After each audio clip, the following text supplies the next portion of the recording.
O Brasil se tornou um país invejado, inclusive por países europeus, de contratar energia eólica sem utilizar o feed-in tariff, que era um modelo de subsídio muito maior. Cerca de 80% de uma turbina é produzida no Brasil. Eu não conheço um modelo de política industrial no Brasil que tenha dado certo como esse. Nós temos uma capacidade de diversificar a nossa matriz com energia renovável maior do que qualquer outro país. Em média, 93% da energia que nós estamos consumindo neste momento vem de energia renovável. E isso só acontece porque a nossa matriz é altamente diversificada.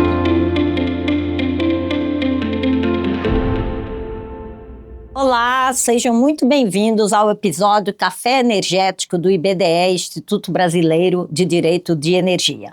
Eu sou Maria João Rolim, diretora do IBDE, e hoje eu estou aqui para a gente conversar um pouquinho sobre energia eólica, energia, liderança e o futuro da energia. E eu tenho neste episódio uma convidada muito especial, Elbia Ganon, doutora Elbia Ganon, que eu tenho honra de chamar de amiga e que é uma liderança do setor. Elbia, um prazer ter você aqui para conversar com a gente um pouquinho, não só sobre energia eólica, mas sobre diversos assuntos de energia. Elbia é presidente executiva da Abeólica, da Associação Brasileira de Energia Eólica, mas ela é também uma liderança reconhecida no nosso setor e também não só de eólica, mas de energia em geral. E na COP30, ela foi enviada especial de energia pelo Brasil e continua tendo esse trabalho ainda na COP, que já vem também de muito antes da COP30 também. Então, Elbia, vamos começar aqui conversando um pouquinho. Eu queria primeiro que você desse um alô para o nosso público e depois a gente começa a ouvir um pouquinho da sua história primeiro. Alô para todo mundo. Maria, muito obrigada pelo convite. Parabéns, IBDE, pela iniciativa. E é um prazer estar aqui. Ai, que bom. É um prazer ter você aqui sempre. Bom, primeiro, uma trajetória, como dizem, construída com os ventos da mudança. Começou com ventos da mudança, mas imagino que já tenha muita coisa antes também. Queria conhecer um pouquinho mais da sua história. Nem todos sabem como começou a sua história, as pessoas veem você hoje, mas nem todos sabem que a trajetória já vem de longo tempo, com muita consistência e coerência. Como surgiu, Elbia, conta um pouquinho para a gente, sua aproximação com o setor elétrico, com o setor de energia, e em particular, como surgiu esse link com as energias renováveis, eólica em particular, mas renováveis em geral? A minha trajetória com a energia, ela já tem mais de 30 anos. Este ano, o ano de 2026, eu geralmente no mês de maio eu faço um rito de passagem ali, uma comemoração, que eu completo o meu aniversário do setor de energia, porque eu cheguei na ANEEL, na agência reguladora, no dia 2 de maio de 2000. Então eu falo que a minha carreira na indústria de energia, ela começou ali, no dia 2 de maio de 2000, na agência reguladora. Mas, na realidade, tem um aspecto antes, que eu estava na Universidade Federal de Santa Catarina, em 1996, fazendo mestrado. E quando eu fui escolher o meu tema de tese de mestrado, eu sou graduada em economia, mestre em economia pela Universidade Federal de Santa Catarina. Minha graduação eu fiz em Uberlândia, que é ali a região que eu nasci. E quando eu fui escolher o meu tema, eu tinha que escolher um tema da indústria, porque eu fiz mestrado em economia industrial e eu escolhi estudar indústria. Desde a graduação eu tinha muito interesse nessa área de economia industrial.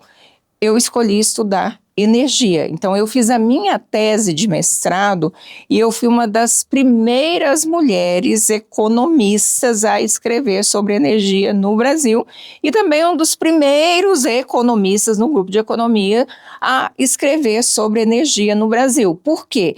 Energia era muito mais voltado para a área de engenharia. E ali, por que economia se tornou tão relevante? Na segunda metade dos anos 90, o Brasil começou a fazer a sua grande reforma do setor elétrico brasileiro, que era um setor totalmente privatizado, uma reforma inspirada no modelo inglês. E aí eu estudei todo esse processo de reforma da economia, Europa, países da América Latina, Estados Unidos. Então, a minha tese de mestrado foi sobre energia e depois, quando eu já estava ali finalizando o mestrado, como eu estava muito engatada nesse tema de energia, eu fui fazer doutorado ali também na Federal de Santa Catarina, em engenharia, justamente porque eu tinha graduação em economia, mestrado em economia e um doutorado em engenharia para expandir a minha área de trabalho. E nesse momento que eu estava fazendo doutorado, eu recebi o convite para trabalhar na ANEEL, por ser uma economista que tinha um olhar de energia, e eu comecei minha carreira assim na ANEEL. Depois trabalhei no Ministério de Minas e Energia, trabalhei no Ministério da Fazenda, no final do governo Fernando Henrique, e eu fui para o Ministério da Fazenda, porque quando eu estava no Ministério de Minas e Energia, em maio de 2001, aconteceu um evento muito relevante no Brasil e no setor elétrico brasileiro, que foi aquela crise de suprimento de energia chamada de apagão. E quando eu estava ali no MME, eu fui trabalhar no board do apagão, ali com o ministro Pedro Parente, para trazer as soluções para a crise de energia, porque apagão nunca houve, nós não deixamos acontecer o apagão. E ficou esse nome, mas de fato a gente não teve apagão, muito pelo contrário, o Brasil fez uma gestão muito eficiente, aquele grupo de trabalho ali, presidido pelo ministro Pedro Parente, mas muito fortalecido também pelo ministro Pedro Malan, no Ministério da Fazenda, e ali no último ano dessa crise de energia, o Ministério da Fazenda me convidou para assumir uma cadeira lá no Ministério da Fazenda, para tratar de energia, para ser especialista de energia lá. Terminei o governo Fernando Henrique ali, acabou o governo, e uma das razões, a gente sabe que aquela eleição foi muito complicada e sempre colocam na conta da crise de energia, porque o PIB naquele ano caiu muito e a gente sabe que PIB é um fator determinante de eleição. Começou o governo Lula em 2003 e eu fui convidada pela ministra Dilma Rousseff para criar uma área econômica dentro do Ministério de Minas e Energia. Eu voltei para o Minas e Energia para a gente criar essa área econômica e fazer a grande reforma do setor elétrico brasileiro, que foi a reforma de 2004, a maior reforma que se fez depois da privatização. E é uma reforma que ela existe até hoje, nós fizemos alguns ajustes no setor elétrico, mas ela é a base de toda essa estrutura que existe hoje. E ali naquele processo de reforma, nós também criamos os primeiros passos para o desenvolvimento de energia eólica, porque nós criamos os modelos de leilões. Além disso, durante a crise do suprimento de energia, nós precisamos fazer um acordo geral do setor. Ao fazer o acordo geral do setor, nós aprovamos uma lei que é a Lei 10.438 de abril de 2002, e aquela lei cria o PROINFA, que é o Programa de Incentivo de Fontes Alternativas de Energia, que determina a contratação de energia eólica, biomassa e pequenas centrais hidrelétricas. E as eólicas nasceram ali no ano de 2002 e a regulamentação dessa lei aconteceu no biênio 2003-2004 no Ministério de Minas e Energia, e eu já estava lá quando essa regulamentação aconteceu. Então, a primeira vez que eu trabalhei com eólica foi lá nesse período, e a gente tinha uma área de coordenação, mas eu tinha esse olhar econômico, então essa parte do contrato do PROINFA, da negociação com o BNDES, foi quando eu lidei com eólica pela primeira vez. Depois, 2006, 2007,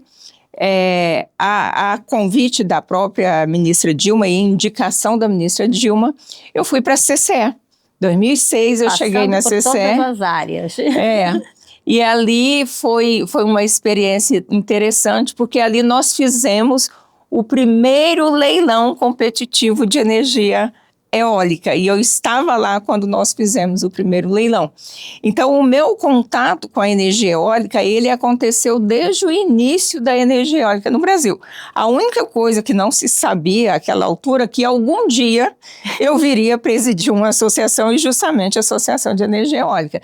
Mas nesse processo de trajetória, né, de carreira, eu fui a primeira mulher a assumir o conselho da CCE. Até então, só homens tinham chegado naquela posição.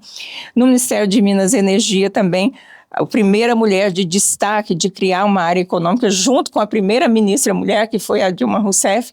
Então, nessa trajetória, eu percebi também essa coisa da mulher desbravando certas cadeiras que pertenciam só aos homens. Fiquei na CCE até 2011, quando terminou meu mandato, e quando terminou meu mandato, eu recebi o convite para assumir a Associação de Energia Eólica. Isso em 2011? 2011, há 15 anos. E isso me remete a uma outra pergunta, pegando essa fase. Depois de tantos anos, né, na frente da Abeólica, o que ainda te motiva a estar lá? E também se você reconhece assim, algum momento importante aí já na Abeólica, você marcou e pontuou sua carreira com tantos momentos relevantes, né? Marcos que fizeram você passar em todos aí os segmentos do setor, né? Na época a gente estava segmentando ainda o setor, mas são tantos anos na frente de uma associação, o que deve ter seus pontos altos, os pontos mais marcantes. Fala um pouquinho para a gente, quais os desafios e o que ainda te motiva essa associação, quais os desafios persistentes ou que vão mudando e quais, se você tiver em mente alguma coisa, digamos assim, que me marcou nesses anos de Abeólica. Então, os fatores que me motivam a estar na Abeólica hoje, 15 anos depois, são exatamente os mesmos fatores que me fizeram ir para lá. Parece estranho, porque 15 anos depois o novo pode ter ficado velho. Né? E não. Quando eu fui para a associação, e eu me lembro que na ocasião eu tinha recebido mais 2 outras propostas e eu tive que ali pensar para onde ir e o que fazer. O bom problema. O bom problema, naquele momento do bom problema, eu fiz uma reflexão interna muito importante. Falei, olha, alguém está me convidando para fazer algo novo, porque eólica é novo. Alguém está me convidando para fazer algo que tem que começar da base, e aí tinha toda a regulação para ser construída, todo o mercado para ser construído, e esse novo, esse sair da base, esse construir, é algo que me motiva muito enquanto profissional. Então esse foi o primeiro fator, de ter que fazer algo novo, e é claro, fazer o novo é complexo. E o outro fator, e esse é o central, é o que me move, é o senso de contribuição, de você ir para um lugar, saber que você vai fazer uma grande diferença, que você vai contribuir, que você vai ser capaz de contribuir para que algo nasça. Então, naquela ocasião foi isso que me moveu. Eu tinha tido uma carreira de setor público o tempo todo, porque a CCE, a gente sabe, é .org, mas é uma relação muito forte com o público, né? E foi exatamente esse ponto, não, eu vou contribuir. Algo que eu fizer vai trazer resultados muito maiores. E isso que me movimentou. E hoje, depois da gente construir toda essa história da energia eólica no Brasil, mas hoje a gente ainda está diante de algo novo, porque nós estamos passando por uma transformação muito grande na indústria de energia, globalmente falando. Então, essa questão da transição energética e toda essa importância de se trazer novas tecnologias, de se repensar uma matriz elétrica, é tudo muito novo.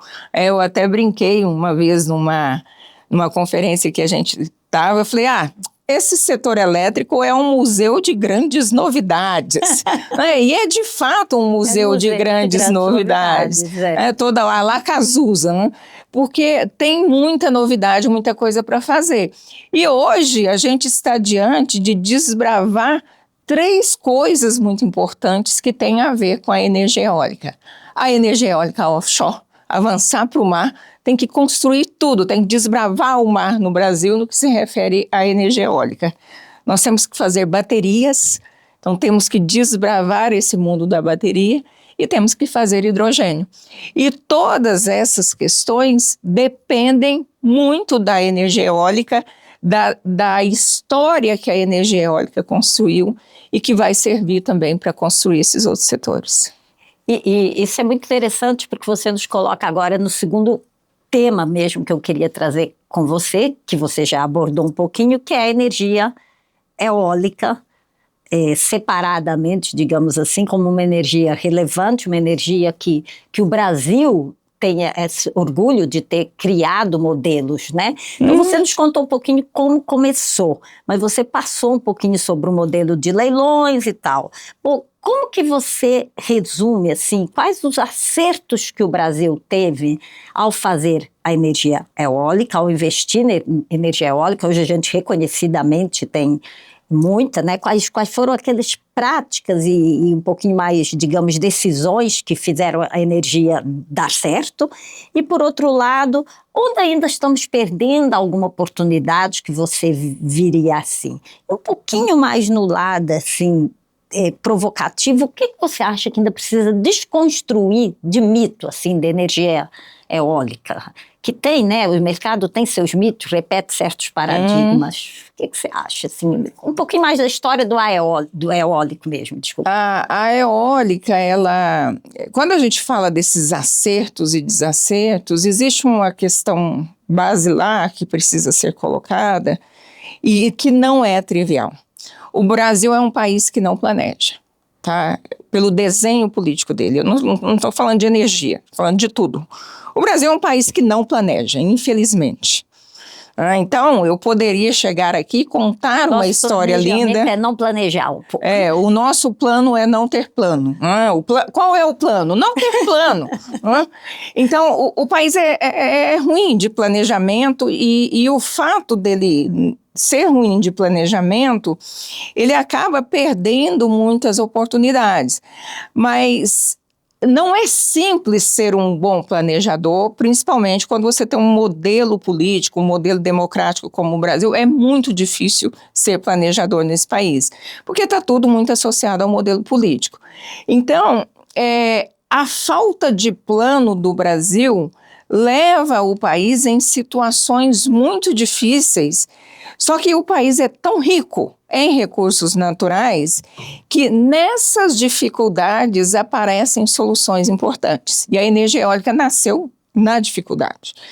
Lá em 2002, quando o Proinfa foi criado, como que o Proinfa foi criado? Não foi que o governo pensou lindamente que ia criar um programa de fontes alternativas, não. Nós tivemos uma crise de energia, nós tivemos um racionamento de energia e ali veio uma discussão importante de diversificar a matriz. Então, nessa busca de diversificar a matriz, nós começamos a olhar para outras tecnologias. A gente só tinha hidrelétrica e um pouco de termoelétrica. Mas não foi só isso, não bastou só pensar nisso. Precisou vir uma imposição do Congresso Nacional naqueles jabutis da madrugada, naquelas... Bom jabuti.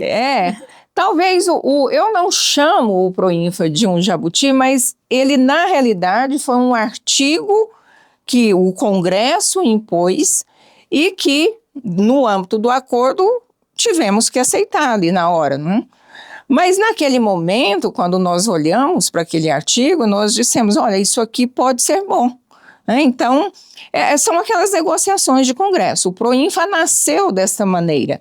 E aí, quando chegamos, aí termina o governo, aí vem 2003, 2004, tem que regulamentar esta lei. E aí fomos regulamentar a lei, e ali ao regulamentar, já que vamos regulamentar, vamos escolher o melhor modelo possível e assim fizemos as primeiras contratações de energia eólica. Só que a lei dizia que a gente ia ter Proinfa 1 e Proinfa 2. 2 fases para chegar até uma potência instalada. Só que com o primeiro Proinfa, e o primeiro Proinfa nos trouxe experiências muito importantes, e em paralelo a gente estava reformando o setor elétrico e criando modelo de leilões. Então lá pelas tantas, ali 2005, 2006, quando a gente estava inaugurando nosso primeiro projeto do Proinfa, a gente com o desenho pronto, eu me lembro de ter chegado para a ministra e dito o seguinte: ministra, nós não vamos precisar fazer a segunda fase do Proinfa. Se fizermos em leilão competitivo, nós vamos ter. E aí nós fomos trabalhar num leilão competitivo, junto com a EPE, e daí em 2008 a gente preparou o primeiro leilão, só que esse primeiro leilão deu vazio, porque o preço teto não foi bom. E aí depois já fizemos em 2009 e foi um sucesso esse leilão. E a partir dali nós começamos a contratar energia eólica no leilão e aí trouxemos outras fontes.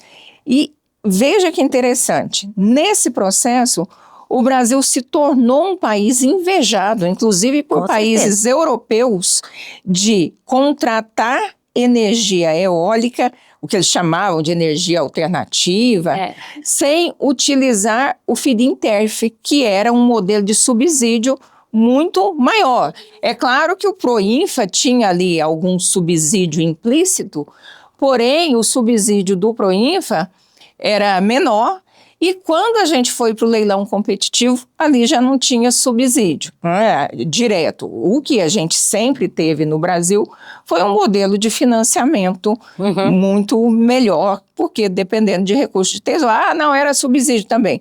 Mas não é o subsídio no estrito tradicional. E ali, aquela experiência do Brasil foi muito importante, inclusive para outros países. O Uruguai, por exemplo, já adotou o modelo do Brasil, e o Brasil é conhecido e reconhecido por essa metodologia de leilão. E esses marcos que você fala, os momentos mais marcantes, os desafios. O momento marcante foi o da regulamentação do Proinfa, como fazer, aí tem questão ambiental, tem questão de financiamento, preço, teto. Foi um marco fundamental. Depois nós tivemos um segundo marco importante, que foi 2009, quando a gente tentou fazer em 8, não deu certo, 9 acertamos. E depois, em 2013, 14, nós vivemos um desafio também muito importante, que foi aumentar a exigência da nacionalização da cadeia de produção. E essa também foi uma grande sacada do Brasil. A gente já tinha um modelo de financiamento que exigia algum grau de nacionalização, só que ali o grau de nacionalização aumentou e aumentou muito. Em 2009. 13. E ali foi muito desafiador. Naquele momento eu achei que ia dar errado. Ali foi bem complicado para nós. Mas nós conseguimos, tivemos a capacidade de desenvolver uma cadeia produtiva da eólica no Brasil. Num período, eu digo que foi num alinhamento de planetas que a gente só teve um recentemente. Acho que 2 ou 3 semanas a gente teve um alinhamento efetivo de planetas. De vez em quando. A cada 300 anos. E aí, de fato, a gente teve muito sucesso com esse programa de nacionalização. Nós temos uma indústria brasileira. Cerca de 80% de uma turbina é produzida no Brasil. Eu não conheço um modelo de política industrial no Brasil que tenha dado certo como esse. Então, esse marco também foi relevante. E depois nós tivemos outro marco relevante, que foi 2016 e 2017. Por quê? De 2009 até 2017, a energia eólica vendia em leilões regulados, os leilões do ACR. E foi um sucesso esse leilão e contratava várias fontes. E é claro que a eólica se sobressaía. E ali em 2017, naquele leilão de 17, a eólica se tornou a fonte de energia mais barata do país, mais barata que Belo Monte. Eu queria que você tocasse no custo, né, no custo. Então, ali foi um marco importante. Foi um marco da competitividade, mas um marco melhor que aconteceu ali. Naquela hora, o Mercado Livre começou a olhar para nós, querendo contratar a nossa fonte porque ela era competitiva. E foi ótimo o Mercado Livre ter olhado para nós. Por quê? o mercado regulado estava desacelerando, a demanda do mercado regulado estava caindo.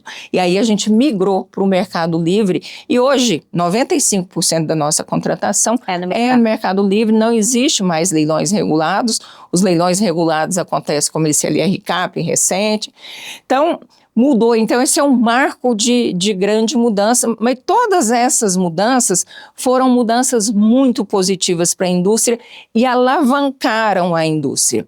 E agora a gente está vivendo uma outra fase da indústria. É o futuro que eu queria te perguntar. O que é o futuro da eólica? É uma mistura de presente e futuro. O presente, que eu digo que ele é absolutamente insuportável, por isso que eu prefiro falar de futuro.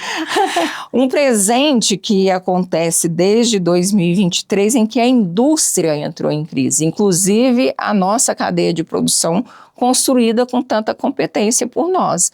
Mas essa cadeia de produção enfraqueceu, porque a demanda do mercado livre também caiu. E aí a gente não tem mercado. Desde 2023, o nosso mercado foi reduzindo. 22, uma redução de contrato, 23, muito forte, 24, 25, nós afundamos em crise de não venda. Uma demanda insuficiente.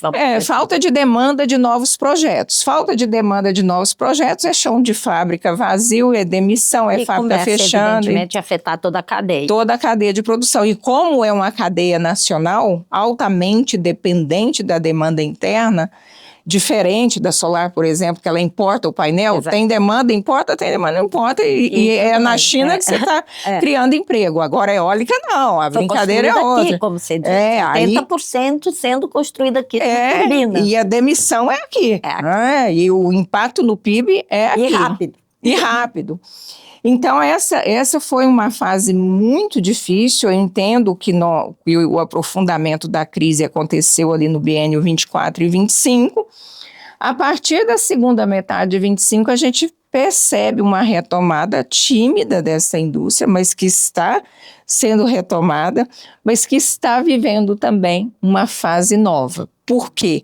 E é uma fase nova das duas perspectivas, do lado da demanda e do lado da oferta.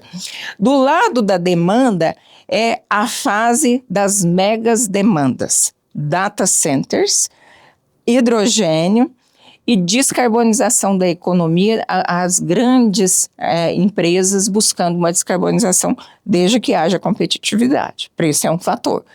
Então, a gente está vislumbrando esse novo mercado, essa rota de mercado, e a gente está caminhando nessa rota de mercado. Esse é o lado da demanda. E do lado da oferta, o que nós estamos vendo? Você precisa agora ofertar não mais megawatt-hora, simplesmente. Você vai ofertar soluções energéticas. Então, as nossas empresas se preparam para vender soluções. E aí vem as baterias. Esse é um primeiro fator, mas essa oferta também tem que vir muito concatenada com a transmissão, porque agora a gente está falando de mega demanda, de giga demanda. Soluções completas também, E giga demanda para data center. Então, a oferta precisa ter esse fator. E um outro fator da oferta é que enquanto algumas empresas europeias, e até por fusões e aquisições lá fora, decisões estratégicas lá fora que nem tem a ver com o mercado brasileiro, elas saíram, empresa americana, as empresas chinesas estão chegando no Brasil. Então é um novo momento, a gente continua tendo nossa empresa brasileira, nossas empresas europeias, mas os chineses também estão chegando, fabricando o suprimento. Então é um momento novo. Está acontecendo uma novidade. Então, do lado da oferta, a gente está vendo players distintos, tanto do supply chain, da cadeia de produção, mas também dos próprios ofertadores, empresas fazendo fusões e aquisições, trazendo novos modelos de negócios. Então, é um momento de muita mudança, de muita transformação, e é uma base para um futuro. Então, é uma perspectiva futura. E existe um presente insuportável aqui, que é o presente da crise de demanda, Olho do furacão. Principalmente o curtailment, os cortes de geração. O bendito do curtailment que ninguém esquece. Explica um pouquinho para o pessoal, a gente tem vários ouvintes de vários níveis. O curtailment, eu ia te levar a isso. Ele faz parte desse presente insuportável que você diz, né? Mas a gente tem perspectivas. O que é? Como que a indústria está trabalhando com isso? O curtailment, que eu nem gosto muito do nome, eu prefiro o nome em português, que são os cortes de geração. Os cortes de geração, eles são naturais em sistemas elétricos. A grande questão não é a coisa em si, mas o grau desta coisa. Corte de geração existe. Você precisa cortar ali uma geração porque a linha caiu. Você não vai autorizar aquela geração porque uma linha atrasou. Você vai ter que cortar aquela geração naquele momento porque tem um sobrecarregamento naquela linha e aí se você tirar essa oferta. Isso é questão operativa, que nós chamamos de cortes associados à confiabilidade do sistema robusto, como o brasileiro, e também por questões elétricas. Caiu uma linha, uma razão ou outra. Então, você tem aí o tal do corte de geração. Mas o que está acontecendo no Brasil, e não é só no Brasil, embora no Brasil a proporção seja maior. Até porque a nossa proporção de energia renovável também é muito grande. Muito grande. Mas esses sistemas que estão investindo muito em energia renovável, e aí a gente vê o caso da Espanha, Estados Unidos, a China, a Austrália, esses cortes de geração acontecem também por excesso de geração de energia. E esse excesso de geração que a gente chama de corte energético, você manda desligar o parque eólico ou até mesmo o solar de grande porte, porque naquele dia, naquele momento, tem excesso de energia. A oferta de energia é muito maior que a demanda. E aí esse é o chamado corte energético, que ele é aceitável também em algum grau. Só que no Brasil ele explodiu. Explodiu horário ainda, tá? É um corte energético horário. 7 da manhã, estava lá na Paraíba há 2 semanas, o dono do parque já recebe uma mensagem do ONS dizendo: querido, desligue o seu parque, porque o sol está rachando, está gerando muita energia solar, principalmente a solar distribuída, que é uma energia gerada, né, nas residências, que ela não é controlada pelo ONS, e aí está fora do controle do ONS. Então o ONS não tem como desligar, como coordenar. E aí ele desliga aquilo que ele coordena. E ela está crescendo também, ela cresceu bastante aí no outro esteio aí de uma outra regulamentação, né? Mas que causa um impacto, imagino eu, incontrolável. É incontrolável. Sob a perspectiva de um sistema centralizado, né? O que o operador diz o seguinte, bem no jargão do operador, é uma energia não observável e não controlável. Você nem sequer sabe o quanto tem. Você tem uma ideia do quanto você tem, mas você não sabe aquela hora. E é horário, porque quando dá 4:30 da tarde, o sol já está se pondo, e aí o operador começa a chamar todo mundo que está desligado. E chamar, inclusive, a usina térmica para atender o pico de demanda. Então, às vezes, algumas pessoas afirmam: nós estamos com excesso de geração no sistema, tá? Com excesso de energia. Não é verdade. Nós temos excesso de geração horário. Ao longo do dia, em algumas horas você tem excesso. E é nessa hora que você corta. Que é um conceito bem interessante, né, Elber? Porque realmente existe esse paradigma do excesso de energia no sistema. Mas o que a gente está dizendo é um excesso, que você está nos dizendo, que é um excesso horário no sentido de não ser estrutural. Não é estrutural.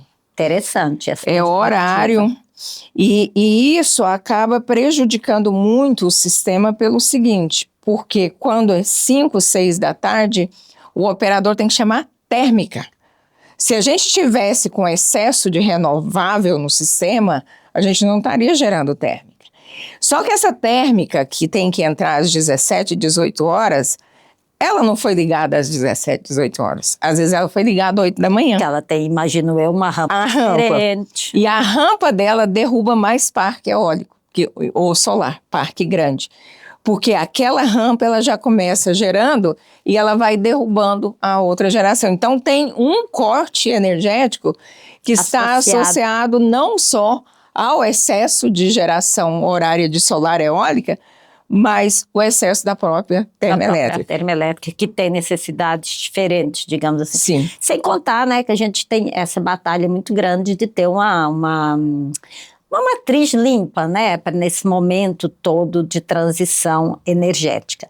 Eu vou ouvir daqui a pouquinho um pouquinho da sua perspectiva de transição energética, mas queria que você passasse um pouquinho nisso tudo que você está me falando, da eólica offshore, que a gente chama de futuro e que você falou. Agora, o presente da eólica offshore e o futuro da eólica offshore. Já te vi falando sobre isso e acho muito interessante a sua perspectiva do tempo, né? Dessa ideia do planejamento energético ter que olhar para frente. Como estamos da eólica offshore?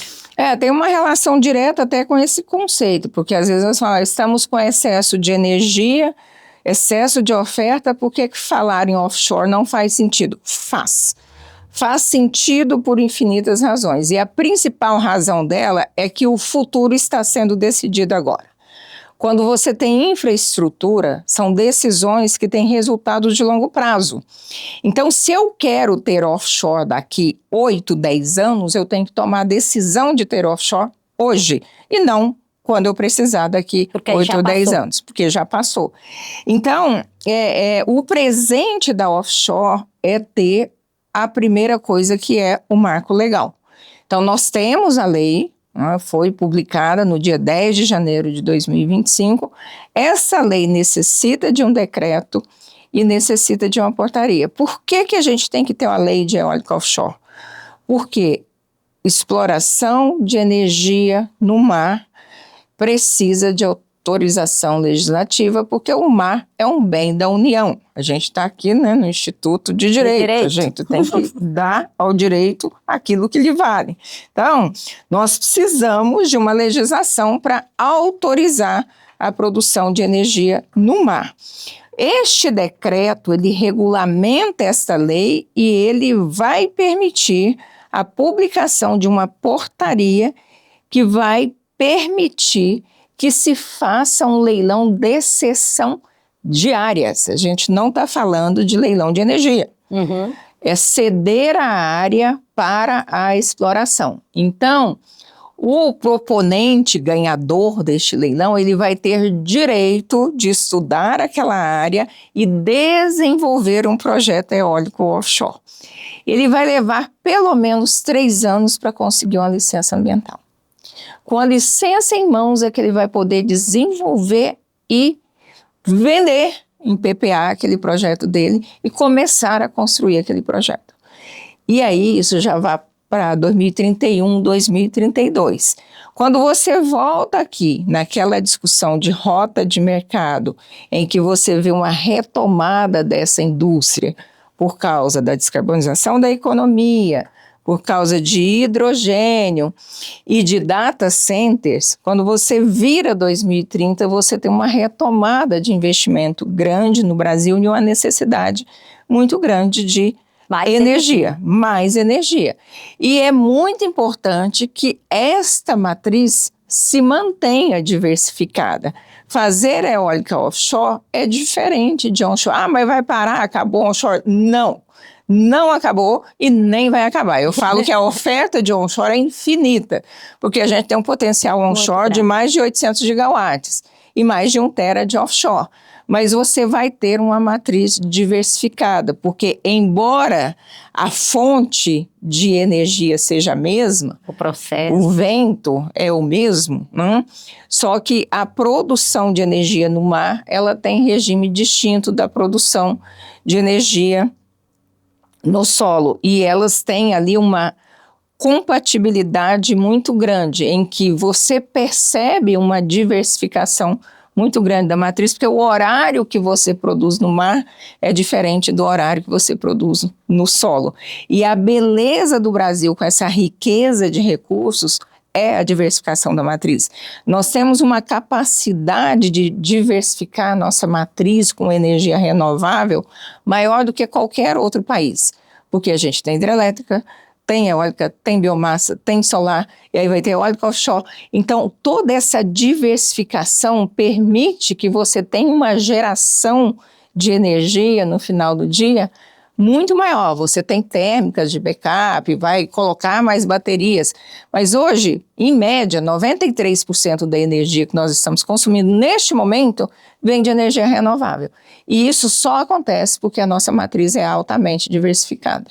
Bom, então falando um pouquinho de transição energética, você trouxe um ponto muito interessante, esse de que a eólica offshore tem uma diferença da eólica onshore, e ela tem também no processo, e esse link, até eu diria, arriscaria dizer uma afinidade ali com as atividades offshore, que hoje são de fósseis. É um bom instrumento, imagino eu, para também absorver pessoas aí dos mercados e skills de outros mercados que a gente tem offshore, que o Brasil também tem bastante, bem treinados e boas skills. A transição energética, o que é a transição energética para o Brasil, na sua concepção, já que a gente já tem matriz limpa, tem oportunidades de transferir gente de atividades, o que é a transição energética? Que esse nome talvez nem seja o mais adequado para nós, mas na sua concepção... Transição energética tem duas discussões importantes. Eu me lembro que lá atrás, quando a gente começou a falar muito de transição energética no Brasil, e até agora, quase 10 anos depois, eu sou obrigada a escutar coisas do tipo: o Brasil já fez a sua transição. E aí, como a gente falou aquela história do planejamento lá atrás, sim, claro, o Brasil planejou tudo lá em 2001. A gente já sabia tudo que ia acontecer em 2015 no Acordo de Paris e planejou, e por isso que o Brasil fez a transição energética. E na realidade essa concepção ela é equivocada. E aí, por que ela é equivocada? Porque transitar, fazer a transição energética, não é apenas você fazer substituição de fontes de energia. Você tem também que pensar em todos os fatores em torno de uma transição. E a melhor maneira de pensar é numa análise econômica. A transição ela é algo muito mais econômico do que propriamente climático e até ambiental. Existe uma questão econômica séria e importante. Se o Brasil, por acaso, e foi só por acaso, ele já fez a sua transição do ponto de vista da energia, ele deve muito à sua sociedade em termos de desenvolvimento econômico e social. E aí, diante desse equívoco, eu trago um conceito muito importante, que é o conceito de transformação energética. O Brasil, mais do que ninguém, ele precisa fazer uma transformação energética. Ele precisa transformar a sua economia e a sua sociedade por meio da energia, já que o país é muito rico em recursos naturais para a produção de energia, não necessariamente só para a produção de energia renovável, porque o Brasil ainda tem muitos recursos fósseis e ele vai ter que saber o que fazer com isso. Então, quando você faz essa análise econômica na concepção de transformação, o Brasil tem muito o que transformar ainda. O Brasil precisa, de fato, se industrializar. O Brasil, política industrial nesse país, a gente sabe como é, só está no livro-texto. Então, quando você pensa numa transformação industrial, aí sim a energia é um dos pilares mais relevantes, tal como mineração, tal como bioeconomia e tal como o agronegócio. O Brasil ele é fortemente dependente do agronegócio, e isso não é uma crítica, é muito pelo contrário, é uma dádiva. O Brasil produz 10% dos alimentos do mundo, então isso é muito vantajoso, mas o Brasil não tem só o agronegócio, ele tem energia, ele tem minerais e ele tem bioeconomia. Então, quando você amplia esse olhar e pensando que você vai transformar e, de fato, tirar vantagem nesse processo, o Brasil ainda está longe. Então, não fez transição não, me perdoe. Tudo bem, a nossa matriz é linda, a elétrica, não é? Como eu falei, 87% da potência instalada é renovável, 93% é produção. Quando você vai para a matriz energética, o Brasil tem 50-50, o que é fantástico, porque os países da OCDE têm cerca de 13%. Então, o Brasil, é claro, ele sai na disparada da transição energética numa posição muito vantajosa, ele está na pole position para fazer essa transição.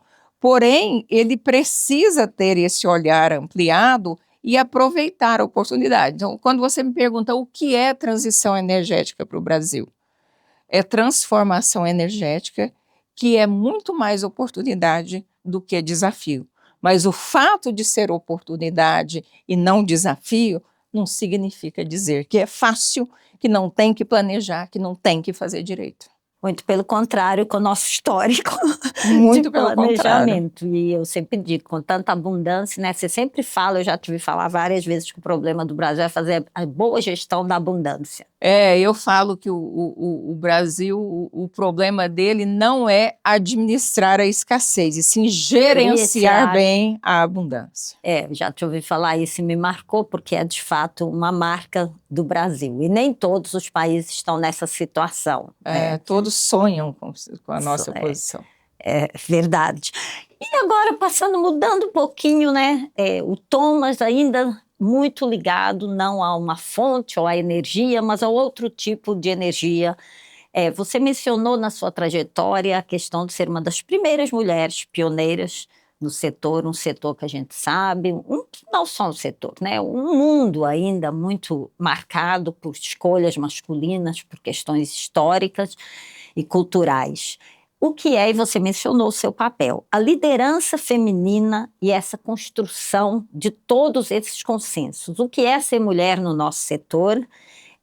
Poderia dizer desafios e oportunidades, enfim, mas como já está um pouco mais batido, vou pedir que você, por meio da sua trajetória, nos conte um pouco assim, como você vê o que de fato mudou, de fato foi conseguido a mulher se firmar nesse coisa, quais são, assim, digamos, as possibilidades que ela tem hoje e, obviamente, as dificuldades que estão sempre muito presentes. Sim. Olhando para trás, e daí quando eu faço toda essa trajetória, eu até mencionei, eu fui uma das primeiras economistas a escrever sobre energia, e quiçá a primeira, não sei, não pesquisei, mas eu me lembro que nas discussões eu me destacava que eu era a única mulher que estava ali discutindo esses temas que me diziam que era muito complicado. Muito complexo. Quando eu fui procurar orientação para fazer uma tese de mestrado sobre energia, não, isso aí é muito complicado. Falei, complicado, então eu quero. Isso me interessa, adoro coisa complicada. E aí fui, né, uma das primeiras economistas a escrever. Depois, quando eu fui para a agência reguladora, eu fui a primeira economista ali naquele grupo também de engenheiros, primeira da área, né, economia, e primeira mulher, né, nessas discussões. E depois eu fui primeira mulher em vários outros momentos, né, e daí eu destaquei, criei lá a área econômica, junto com a Dilma, que também foi a primeira ministra. Talvez houve ali uma afinidade também do feminino muito forte. Grande. E depois CCE, e eu fui a primeira mulher presidente de associação. E hoje temos mais, mas você foi e brinco que eu reinei, né, como única, não era bom, tá? Mas como única, mas era, acho que há 3 ou 4 anos, no máximo, que vieram outras mulheres, e muito até pelo nosso trabalho de trazer mais mulheres. Então, assim, o que é ser mulher nessa história toda? Lá atrás, e ali 2010, até 2015, quando esse tema não era tão discutido, o Brasil começou a discutir essa questão de gênero bem depois. Eu me lembro de 2019, 2020, que a gente pegou essa pauta de gênero. Então, assim, a primeira coisa que eu posso te dizer da minha trajetória é que eu nunca pensei que eu fosse mulher. E talvez eu nem soubesse que eu era. Por quê? Acho que a gente esquece em alguns momentos. Não, a gente esquece. Pro bem e pro mal. Pro bem e pro mal. A gente se anula, a gente está ali trabalhando e você não tá refletindo a respeito de gênero. Só que olhando para trás, eu vejo muitas situações que eu fui envolvida e me envolvi pelo fato de ser mulher. Aliás, semana passada eu passei por um ainda passo, Pois é, isso me né? remete ao fato que ainda se passa Ainda muito. passamos. Então, assim, lá no início foi realmente muito difícil. E aí, quando eu olho, não, às vezes, não vou enviar essa pessoa, ou muito jovem, ou é mulher, porque também tem essa. Porque eu era economista, mulher e jovem. Quer dizer, eu tinha os 3 defeitos juntos. Então, realmente, o início da trajetória foi muito difícil. Mais de uns anos para cá, até depois a gente tem um marco importante depois do Acordo de Paris. De lá para cá, essa discussão de gênero e no sentido global, e em 2020 eu assumi a vice-presidência do GIEC, que é o Conselho Global de Energia Eólica. Então, ali também eu tive a oportunidade de discutir mais essa questão de gênero, fiquei mais engajada nas participações das COPs, e aí o tema da transição energética justa. E aí, nesse engajamento que a gente fez e de colocar o Brasil, a gente conseguiu colocar o Brasil numa discussão e abrir um pouco mais essas portas, né, do gênero. E hoje a gente nem fala tanto em gênero, a gente fala de diversidade mesmo, diversidade e inclusão. Então, assim, existe um momento da minha carreira em que você nem pensa a respeito do assunto. E foi isso que aconteceu. Eu nem pensava em gênero, até lá, até 2015, mais ou menos. Aí, 2015, comecei a pensar, nossa, é mesmo, mulher, eu sou a única mulher aqui, eu sou a única mulher. Não, você começou a pensar, mas pensava, mas não podia falar muito. Então, primeiro momento em que você não pensa a respeito, não pode. Depois, você pensa, mas não pode falar. Quieta. E aí tem um momento que você começa a falar a respeito, dá voz. Mas fala, mas não pode fazer nada. Aí depois você começa a falar, e aí você pode fazer alguma coisa. Então, eu entendo esse marco de 2015 para cá, pelo menos no Brasil, em que o pensar e falar já é permitido e o fazer começa a ser permitido. E aí começa a se fazer muita coisa. E eu entendo que hoje, embora a gente ainda tenha muitas dificuldades e muitos desafios pela frente, hoje você pensa a respeito, você fala a respeito, você faz a respeito e você pode reivindicar a respeito e para a causa. Não é? Então, hoje o ambiente está muito melhor e existe uma consciência muito maior de nós mesmos. Eu sou uma liderança, eu já contratei muita gente, já ajudei a contratar muita gente e eu não tinha essa sensibilidade do gênero. Hoje eu tenho maturidade nessa que não tinha também. Não sabia direito o que eu estava fazendo ali. Então, hoje a gente já tem essa consciência. O ambiente, nos últimos 10 anos, ele se tornou muito melhor. E o ambiente de energias renováveis, ele nasceu mais ou menos nesse momento. E aí ele já nasceu mais moderno, ele já nasceu mais vanguarda. Então, a discussão já não é nem mais posta, ela é por natureza. Então, isso está melhorando muito. O espaço melhorou, né? O espaço de discussão, o que não, obviamente, torna nada fácil nem inexistente para as estatísticas, nem para toda a dificuldade feminina, né? Mas a gente se identifica muito nessa questão, né? De gênero, mas hoje ela é, de fato, uma pauta mais presente, né? Sim. Eu vou usar aqui o finalzinho da nossa conversa, infelizmente, porque aqui tínhamos um roteiro muito grande, mas eu queria que você falasse, ainda temos uns 5 minutinhos, que você falasse um pouco para a gente. Primeiro, uma coisa que eu tenho curiosidade. Você acha fácil liderar no sentido natural para você? Olha, sempre que eu falo com os meus mentorandos e nessas discussões, liderar não é fácil, nunca será fácil, mas você precisa fazer. E aí eu sempre falo, olha, existe um caminho que torna a liderança um pouco mais plausível, um pouco mais direcionada. A primeira coisa que você tem que saber e tem que ter para liderar é que você precisa liderar a si mesmo. Você precisa desenvolver a capacidade de se liderar. Porque se você não é capaz de liderar a si mesma, parece que é fácil e não é, você vai ter dificuldade de liderar os outros. Então você tem que se colocar como exemplo disso. Mas será que eu me lidero? Será que não é ser dona totalmente da sua vida, porque ninguém é. Mas será que eu sou capaz de me mover, de me motivar, de me movimentar? Porque se eu não lidero nem a mim mesma, eu vou liderar quem? Então, esse é um princípio. Você precisa desenvolver essa capacidade de se liderar. E ela é diária. Ela não acontece um dia, hoje eu aprendi a me liderar e agora eu sou a líder do mundo. Não. É uma negociação diária. A partir do momento que você lidera a si mesma, você tem, inclusive, a percepção da dificuldade de liderar e quais são os mecanismos que você precisa desenvolver para exercer a liderança. Porque você precisa convencer, você precisa motivar.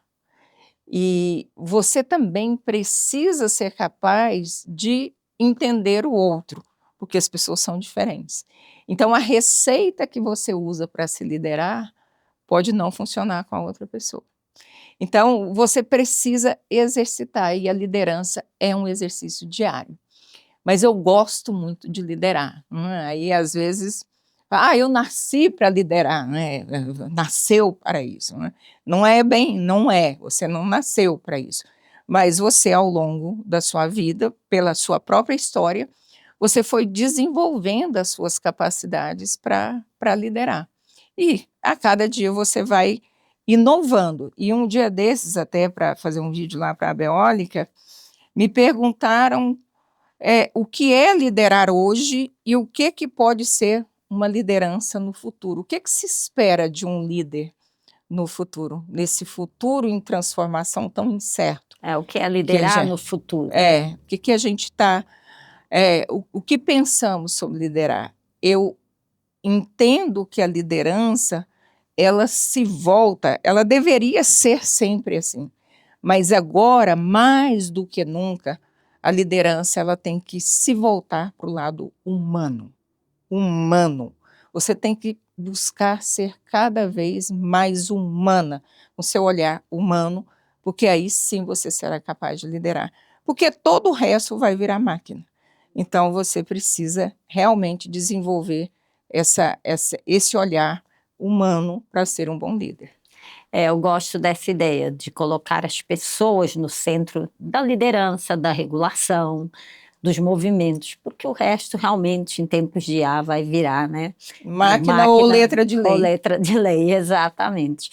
Bom, vou terminar com uma clássica, pedindo que você deixe uma mensagem para os jovens. O Instituto de Direito, aqui do nosso café energético, nosso café aqui. energético, tem muitos jovens entrando no setor, na área de direito, e você mostrou muito essa ideia também da multidisciplinariedade da área, né?